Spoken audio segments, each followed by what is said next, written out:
that moment, I said, I will do anything I can do to turn my life around.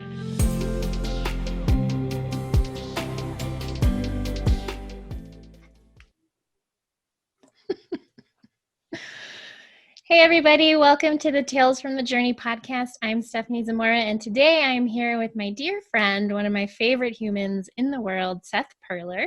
Seth, thank you for being here. Hello, everybody. It's good to have you. Are we on speaker view, by the way? We're on gallery. Cool. Totally messing up her podcast, everybody. But hi, everybody. That's I'm what really glad to Seth be here. does. But in all seriousness, tell people about your brilliant work and who you are and what it is you do. My brilliant work. Well, first of all, Stephanie Zamora does some brilliant work. We've known each other for a long time, and I cannot start talking about myself without talking about her first, because she's been someone who has had a big influence on me and my work and my growth and my business. And she's just really got a brilliant mind, deceptively brilliant, because she's an introvert and kind of quiet.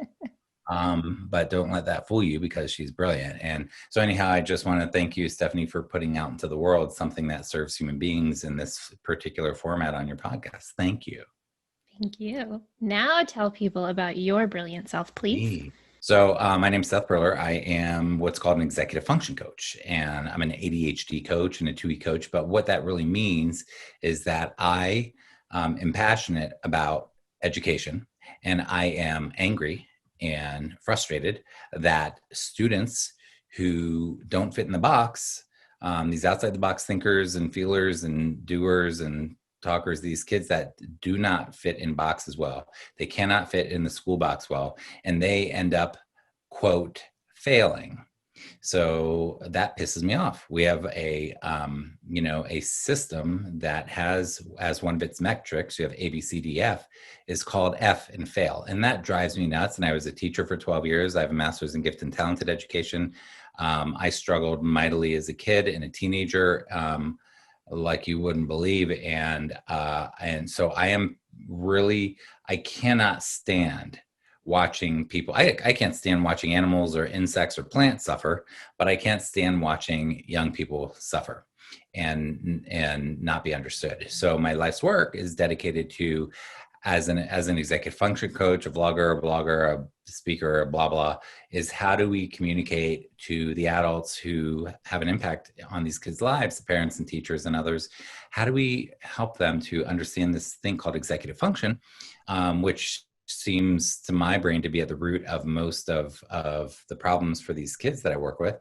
How do we help them, how do we help the adults empower the kids? And I work with kids directly as well, but how do we help them? How do we change the story and the narrative and stuff like that? So those are some things about me. I am an ADD personality. I do not fit in the box myself. As an adult, I didn't as a teacher, I didn't as a kid, but I am not in the hopeless place that I was when I was a young person. I have a fantastic life today that I do love. And I hope I live a very long life. And I've gotten to do really neat, interesting things and live the way that I want to live. And it's not perfect, but I have made choices that have enabled me to choose my lifestyle and be able to feel like I have a fulfilling purpose. I have fulfilling work. And all this to say that I was someone who was very hopeless and didn't think I could do anything like this. And I do have a fantastic life today. So anyhow, my life is dedicated to that. I don't know what else I should say, Steph, but I love nature and being outdoors and sunshine and mountains and oceans. And people, community. And humans. I can talk to anybody anywhere in community. I am not an introvert. I'm pretty far extroverted and ENFP, for those who care about ENFP type of things. I think I'm a 7-8-8-7, whatever the heck that wing, whatever enneagram. I'm not super versed on that. And and I'm just somebody who, I'm very creative. My creativity a lot is in my business nowadays, but I just always have new hobbies and new interests and want to learn new things. And that's who Seth is. Seth is awesome. It's so true that you're an extrovert. Hiking with Seth means meeting everyone on the trail, which is not what introverts do. That's a It stretch for makes Stephanie. so yeah, we want to talk about your dark night of the soul and how that shaped you into the man that you are and the work that you do. But before we talk about that, paint us a picture of who you were before. Like, what was life like? Who were you? What were you doing? Yeah. So I was adopted as a baby. I actually met my birth mother this year and my birth sister, and just had a birthday and got cards from my sister and mother and birth brother, which was pretty cool. But I was adopted, and turns out that my mother was 100% Irish Catholic. I was adopted into a Jewish family. She specifically wanted me to go to a Jewish family for some certain reasons. And was adopted into a wonderful family, and who I'm still very close to. Um, but I was this little towhead platinum blonde boy, and I had this long crazy hair as a little boy, and I was this free spirited, very open hearted, very open minded, very curious little boy. And obviously, as I didn't fit in the box of school, those things got, those flames of passion, of curiosity and stuff. Those were definitely impacted by some of the messaging that I got from culture and society and education Yeah. and stuff like that. But so I was this really free spirited kid, and I had my little crew of friends. We would go out to the woods and the ponds and the forests and catch frogs and turtles and go do all those types of things. And that was probably my favorite thing to do. I always had pets and everything. But once I was always kind of intense internally and a deep feeler. But once I became 11, 12, 13, and I really, I think it became more apparent that I wasn't conforming the way I was supposed to. Mm. Um, I really started to internalize messages. Now, my sort of external messages, meaning I could communicate them to you, is I'm lazy, I'm a failure, I can't do anything right. Why try? When am I ever going to use this? This is stupid. I hate this. And then as I got more into teenagehood, the world sucks, people suck. The older I get, the more Yeah. people suck. There are no whatever. This is just hopeless. But what I internalized, meaning I couldn't articulate this, was I'm a piece of shit. Mm. I have no value. I'm not enough. I'm not okay. I'm broken. Those sorts of messages were what I internalized. Again, I didn't have a consciousness around that. I just could not stand to be in my own skin. I didn't like what it was like. And I'm an extrovert. So when I'm in my extroversion, I'm not really thinking about that. But when I'm alone by myself, trying to sleep at night or in my own thoughts, and I'm not daydreaming, or meanwhile, that was another label that I had on my report cards, daydreamer, Yeah. which is one of my best qualities. Yeah. I think my daydreaming empowers me to come up with amazing ideas that help humans. But anyhow, um, I started to internalize that I'm not okay, and I was uncomfortable in my own skin. I was depressed, anxious, um, all those things. Diagnosed with bipolar at 13. They got me tested for learning disabilities at 12 or 13, and they said, well, he doesn't have any learning disabilities. In fact, he's gifted. And so then that made it, because we have such a poor understanding of the system sometimes, that made it just more baffling for my parents, because they were like, well, we know he can do it. Why isn't he doing it? And that sort of Yeah. a story was coming in, because what happened is that, and this happens to the students that I work with, is that the story that society is telling is that it's not that Seth, it's not that he can't, it's that he won't apply himself, he won't be disciplined, he won't motivate himself, he won't focus, he won't whatever, he won't try hard enough, he won't put forth more effort, he won't meet his potential, all these things. And so I didn't know, I just listened to those messages or tuned out those messages. They're hurtful. Yeah. But it was baffling, I think, to my parents to be like, what's going on? He's gifted and he's failing. Why? He needs to try harder and all these things. So, as I became a teenager, 13, 14, 15, 16, when I was about 13 is when I first started having, suicidal thoughts, which I carried on for 7 or 8 years, daily. Yeah. And I was very serious about that. And I had my, and I didn't think anything mattered. I didn't just thought nothing matters in this world. You can't do it anyway. You can't do well enough anyway. Then I had, on the other hand, these grandiose thoughts that someday I'm going to own an island and grow a bunch of drugs and make a bunch of money and be rich and drink Coronas on the beach. And I thought that somehow I could accomplish that when I couldn't even keep a job at Subway or Walgreens or the grocery store. So I was getting fired from jobs that are very hard to get fired from. But my message was, I just mess everything up, So it was dark and I wanted to check out. I didn't want to feel those things. So in my extroversion, I could avoid it, maybe in TV or video games or drinking or drugs or whatever I could find to sort of get some relief from how awful it felt to be me is what I did. Yeah. Yeah. And I know your story, obviously, because we're good friends, but there were several factors for your like dark night of the soul and kind of rock bottom. Can you kind of walk us through what that looked like and what it felt like?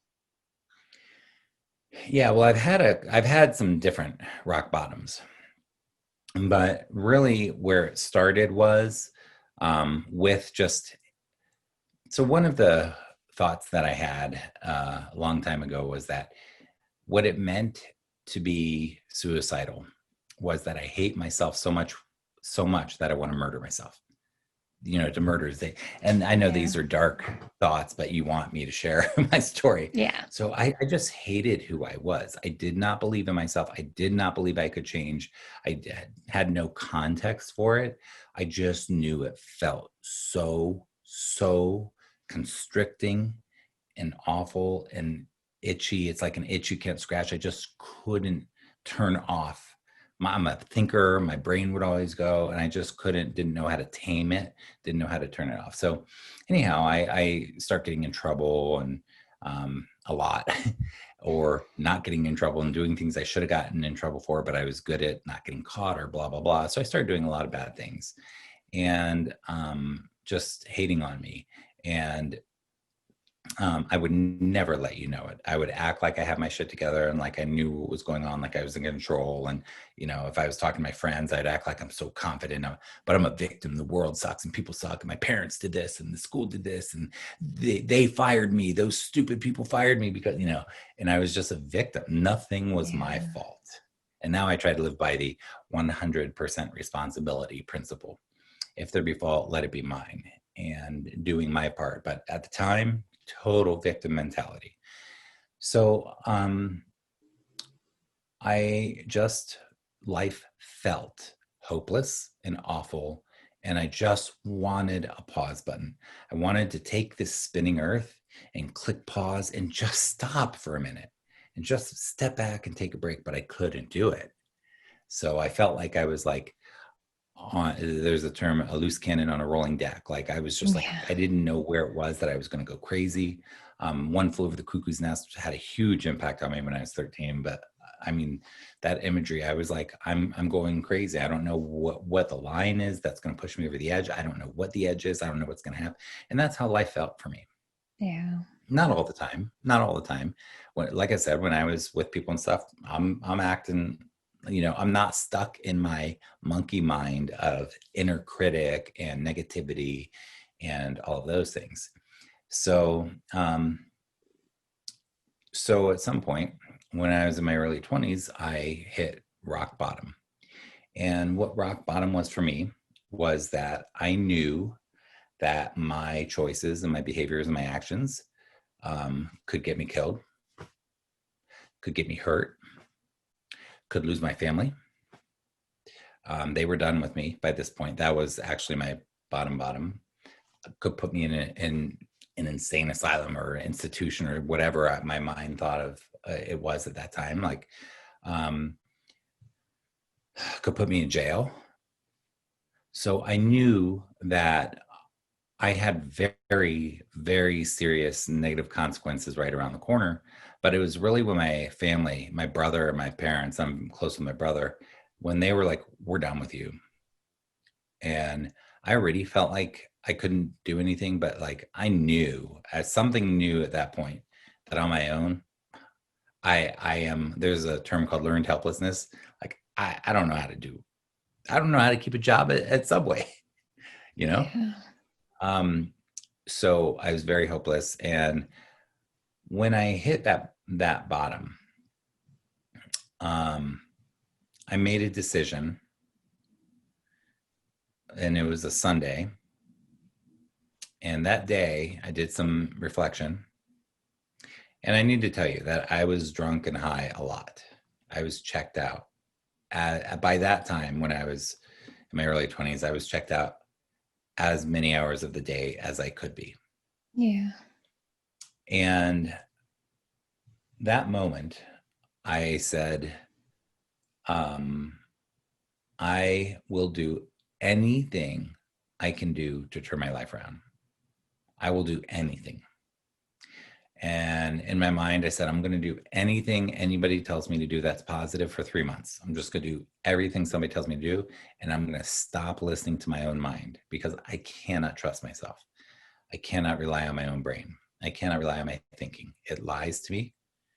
And I even at that time, there was a part of me that said, my brain lies to me so much. How do I even know that now it's not lying to me? Right. And I didn't even know, you know. What prompted you to even have that thought in the first place? My brain lies to me. Well, I was always a pretty deep kid. I read the book Your Erroneous Zones when I was 13 or so. I read Elizabeth Kubler-Ross on death and dying when I was 13 or 14. I read a book, an old self-helpy book that is not, I don't think it's a classic, but it was in those days, it was called I'm Okay, You're Okay. Like I'm reading this stuff like Gotcha. young. Yeah. And I got to meet Wayne Dyer, by the way, before he passed away, which was Oh, cool that's because awesome. he had such a profound impact on me. That book, Your Erroneous Zones, even though today, by today's standards, might be a cheesier one, but oh my God, it rocked my world. I read a book by Hugh Prather called Notes to Myself, and then some other ones of his, Illusions, All I Ever Needed to Know I Learned in Kindergarten. Like any of these books, like when I started finding books that challenged my introspection and self-reflection and metacognition and self-awareness and stuff, I was just I loved it. So that was part of what helped. But the other thing that helped was that there were people that cared about me and that were trying to help me and that were mentors and that did take time for me and that did try to tell me the truth, regardless of my feelings about it, and that would pull me aside and really try to be kind and generous and helpful with their wisdom, which I was not ready to receive. So those two things, I think my interest in introspection, and I really did want to be honest with myself, even though I lied to myself so much. I did have this part of me that loved that personal growth stuff. Although I just wasn't acting on it. I just wanted it without having to work for it. And as you and I know, Stephanie, we got a lot of work. It takes work. Yeah. Real time and energy and slaying the dragons and the demons. But so I think those two things really helped me along the way. My family that did love me, even though I thought I hate them or they never let me do anything or they're just not fair. They just don't get me. They just don't. No, that wasn't the truth. I mean, they're not perfect, but they really did do the best that they could do with me. And I was completely unfair to them. And so anyhow, I had people that took time. And I'm glad you asked that, because I do believe that we all have people available to us. And I Yeah. know that there are people out there listening that says, not me, you don't understand my situation. Um, and I totally get that thinking, because I have used that thinking for many things. So, at the time, I never would have told you I had people in my corner. I would have been focusing on all the people who, whatever, and all the things they do Yeah. wrong. But anyhow, I'm glad you asked that, because seek and you shall find. That is a truth that I believe. And if you don't want to find it and you seek, you won't. If you think you're seeking, but your heart's not in it, you're not going to find anything. Yeah. There's a thing called confirmation bias. You will find what you're looking for to confirm what you already believe. So Yeah. changing my beliefs was really, really hard. But I think it started with that day when I hit that bottom and I said, I will do anything people tell me right now and just try it and shut and not listen to my stupid head. Now, having said that, can I move on, or did you have Yeah. another follow-up? No. Having said that, so in sort of a metaphysical or spiritual way, when I surrendered and gave up and said, I'm ready for people to help me, what I want people to know is I was ready to do anything people told me, but my effort sucked. It was horrible. But it was my best. But my best to try to take people's advice was just, anybody looking from the outside would be like, nothing's happening, Seth. You're not doing anything. Yeah. But for me, that was the very best I could do. And every day I just did the best I could do. And had I measured myself on what my intention was versus what my actions were, I would have failed. But what's cool to me about the universe and about spirituality, what I believe in, you can believe whatever you want. I'm not here to preach anything to anybody. But what's cool to me is that when we put our energy in a direction and we surrender and we let go and then we try the things, that's when the magic happens. That's when we Yeah. really start to see things. And I started to see things where I started going, wow, that's a weird coincidence. Then I'd have another one. And then I had so many coincidences that for me, they became beyond coincidence.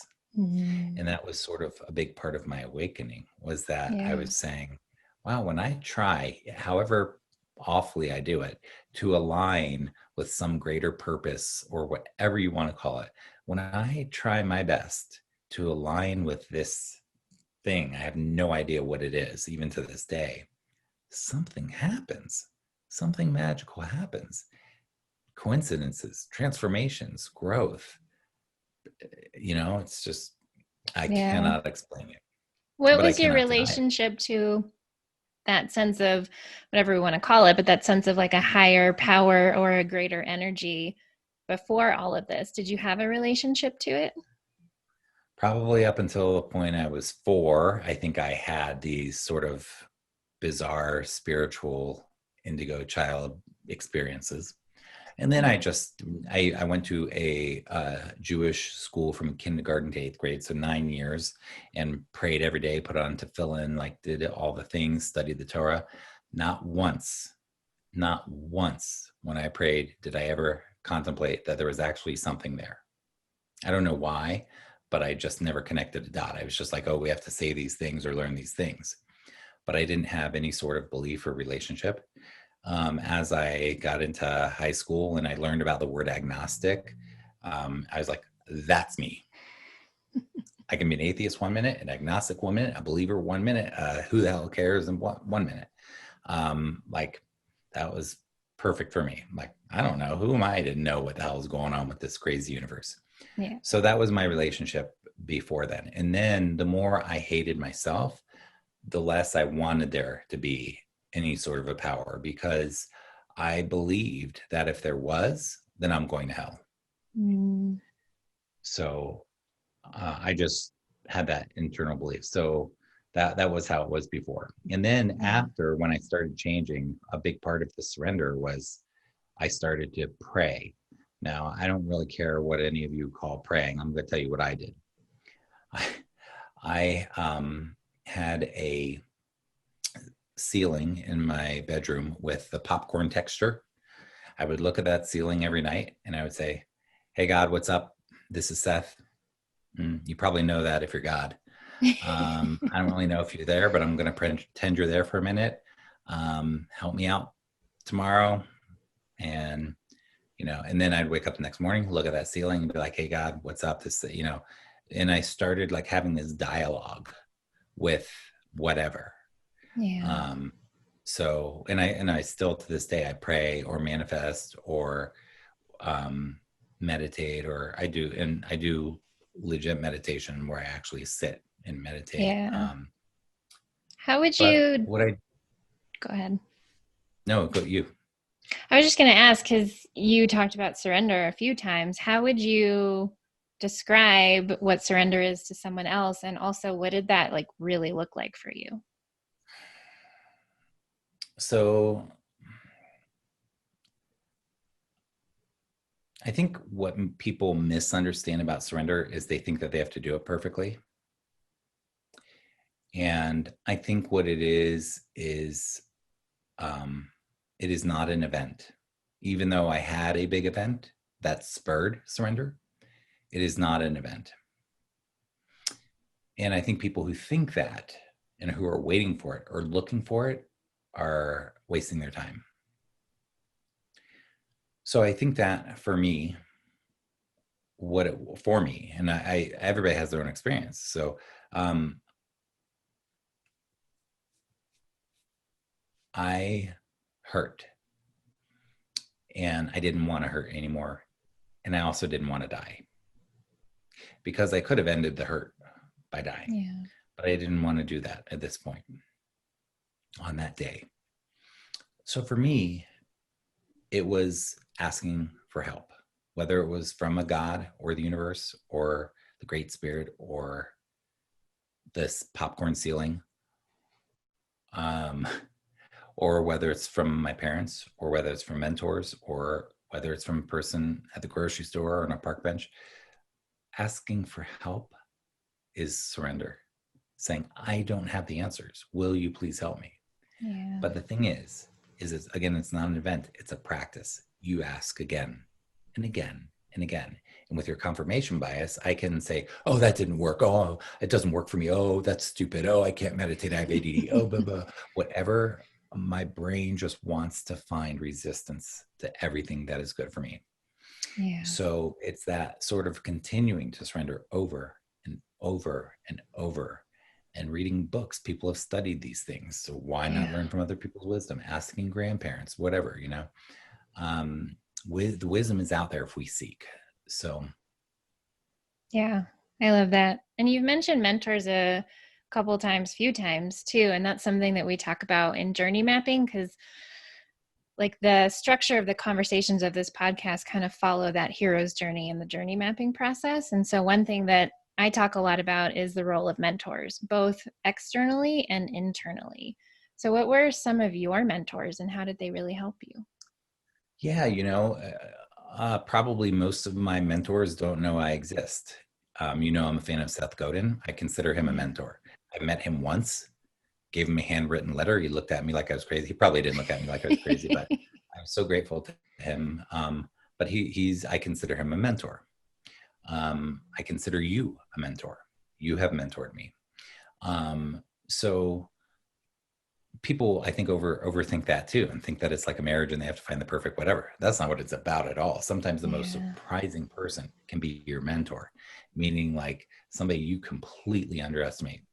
But these are just people that they might be professors, teachers, parents, relatives. So one of them was this guy that took an interest in me when I was in college. He just was spend time with me and would talk about life. His name was Andy, and he was somebody who I thought he was kind of a weird, nerdy guy, and he owned a little record store when they used to have records, and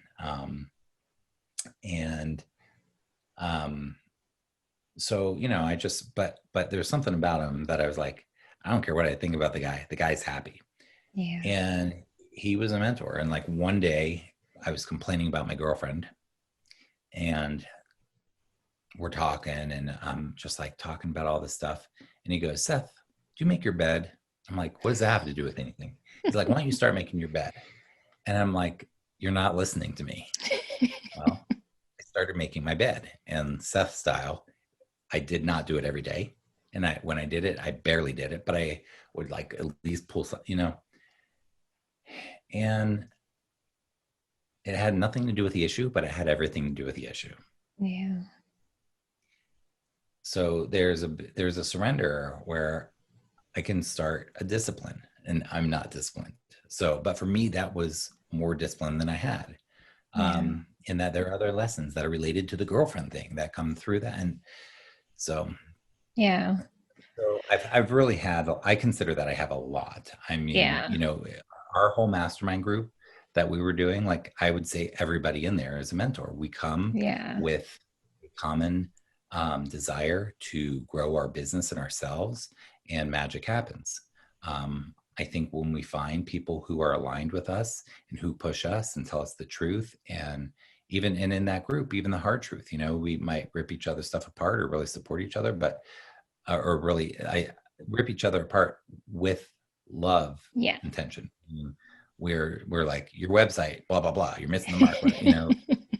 People who are mentors, I think, who are honest with us, even when it's uncomfortable, and who have an interest in seeing us be better at whatever it is. It can be sports, it can be business, it can be romance, it can be personal, it can be fitness. Did I say that? Whatever it is. Totally. So again, to go, those can be mentors, books, your dog can be a mentor, your cat. Definitely. To go back to your story and your journey, another thing we talk about in journey mapping is the idea that the fall is not the hard part. So like rock bottom and those dark night of the soul moments are really, really incredibly difficult, but the hard part comes after that. And it's making that choice to rise up and come back and create something different. So talk to us about what that looked like for you. Well, I'll tell you something. Now I've been on my path for over 25 years on my spiritual journey and my growth. And I am just realizing in the last 4 or 5 years, having sort of the very slow epiphany is not the right word, this sort of awakening of understanding that I can get through the hardship. That I can do. Learning to enjoy it and appreciate it when it's good, that's what my practice is now.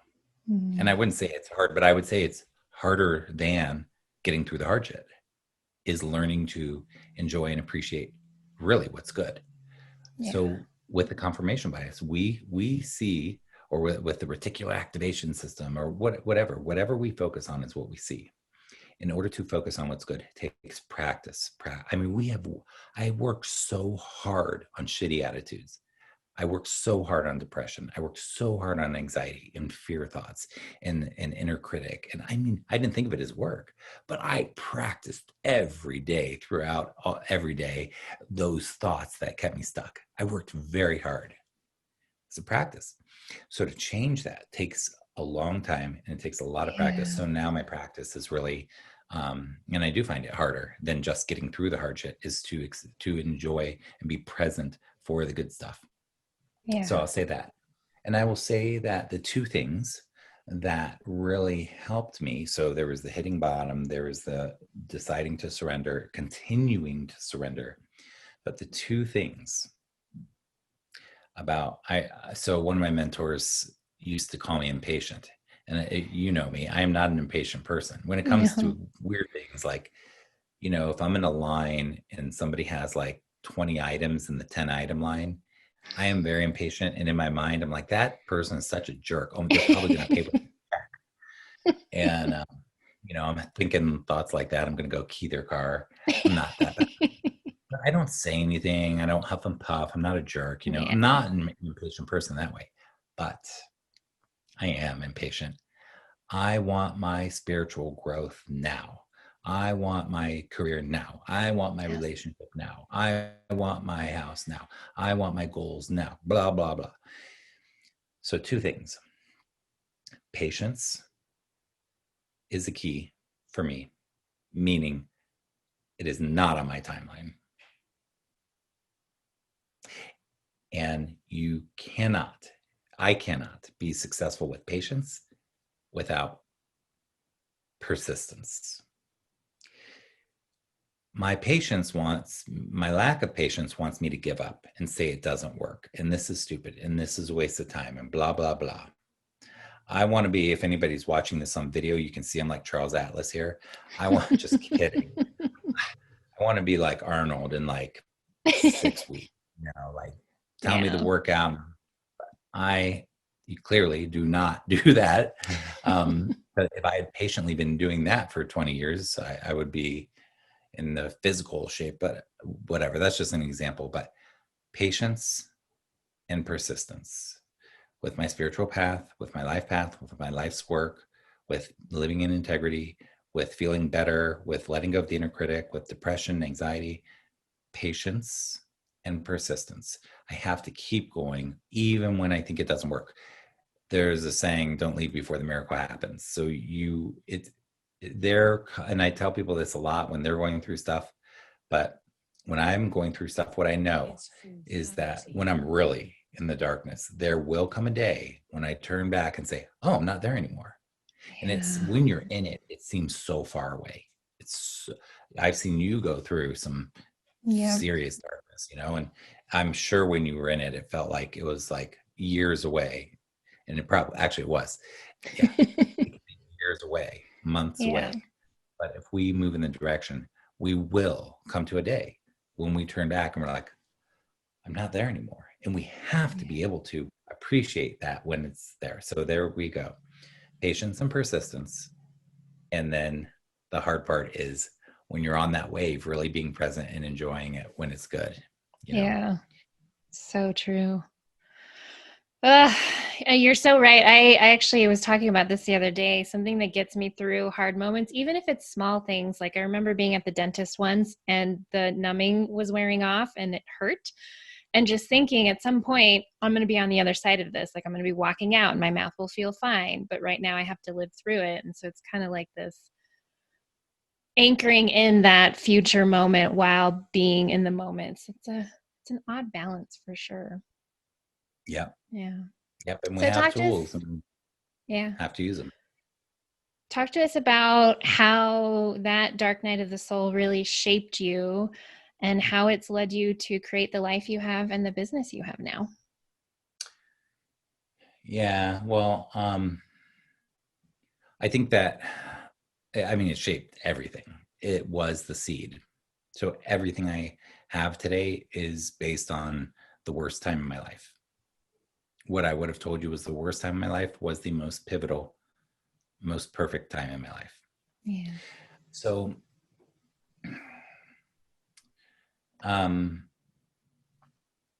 you asked me sort of how it got me here. Yeah, how it shaped you and led you to where you are. I think it taught me some key things. One thing that I learned at that time was doing things for others and not just for me. I had been obsessed with me. I was worried about me, fearful about me, thought about me all the time. I was a very selfish, self-absorbed person, and I didn't even know it. I had no awareness of how selfish I was. So journaling, counseling, real friendships, people calling me on my shit, that stuff helped me to see how obsessed I was with me. So on the one hand, I hated me, but on the other hand, all I do is think about me. It's like not working. So I learned to be helpful, to do things for other people without any expectation, and to be kind and generous. And I will say that is one of the things I like most about who I am today, is I see myself as a very kind, generous person. And that generosity comes back so much to you. But I really try to give. So I learned service back then, and that has stuck. I learned the patience and persistence very slowly. I mean, I was skeptical. Now I understand it, but back then I just had to trust it and have faith. Yeah. I learned to ask for help, so that got me there. I learned to be honest, and I was a liar to myself and others, literally and figuratively. But I learned to start, and this was not overnight, because I would find that I just lied to someone. I'd get in my car and be like, why the hell did I do that? And I would be sick of myself. Well, in the past, I wasn't sick of myself. Now I have a conscience, and I can't live like that. And I learned that the road gets narrower, meaning that I can't tolerate my own bullshit as much. Yeah. I am very sensitive to it. When I do something that's not an integrity for me, I am not okay with it.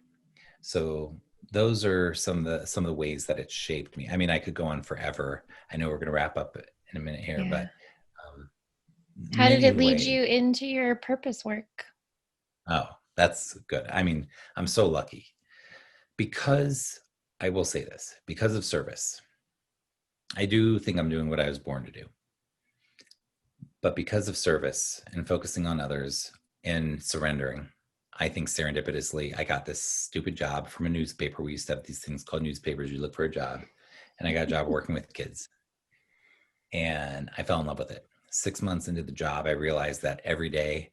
So I'm like driving in Indianapolis home from work on this curvy road called Spring Mill Road. I'm smoking a cigarette, driving a stick shift, long hair flying with the window open, this little Mazda. And I'm smiling. And I realize that I'm happy after work. And I realize that I'm always happy after work. That moment, literally, it's one of maybe 10 or 20 moments in my life that were a instant moment. I decided to dedicate the rest of my life to working with kids. Started working with kids, becoming a teacher, yada, yada. And really frustrated as a teacher with the system, being an outside the box teacher in person and knowing how I was as a child and seeing what the kids are going through, starting to connect the dots. This is my story, what these kids are going through. Yeah. So then I left teaching, started my business in 2010, and just, I am on fire, like just serving and getting better and better and better and better and better. Sorry, my phone is ringing. Getting better and better and better and better at how I'm able to show up in the world and serve humanity with what I do, with what I believe I was born to do. Yeah, and you're amazing at what you do. I have learned so much from your work, even though I'm not a struggling student. I've like the whole executive function piece, I had never heard of that before you. And to relate that back to my trauma and make sense of it was such a huge turning point for me in my healing. And there's so much we could talk about, but to wrap up, tell people where they can find you online, where they can find your work and all of that good stuff. It'll be in the show notes too, but. Yeah, thanks. Yeah, go to sethperler.com, SETHPERLER.com. That's my main site. And that's my blog, and I have tons of free resources, but it is good for adults too. I have mostly parents and teachers that follow me for kids, but I have so many adults that are like, oh my God, this is applicable to me. I run an executive function online summit called executivefunctionsummit.com, which is a free summit that is amazing. We get experts from all over that talk about executive function. And I'm on YouTube, Seth Perler, and I have a YouTube channel. You can subscribe and all the things. And I just started a secret project. I don't know if I should say it yet, but if you follow me, and it has to do with changing education in a very snarky way where I can really be as off as I am. Yeah.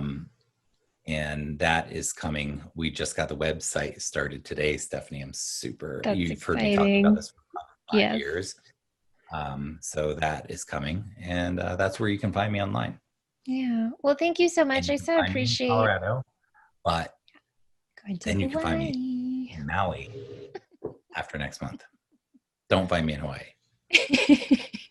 Thank you so much for sharing everything. I so appreciate you and your work, like for so many reasons. So thank you for being here and sharing. Thanks for everything you do, Stephanie.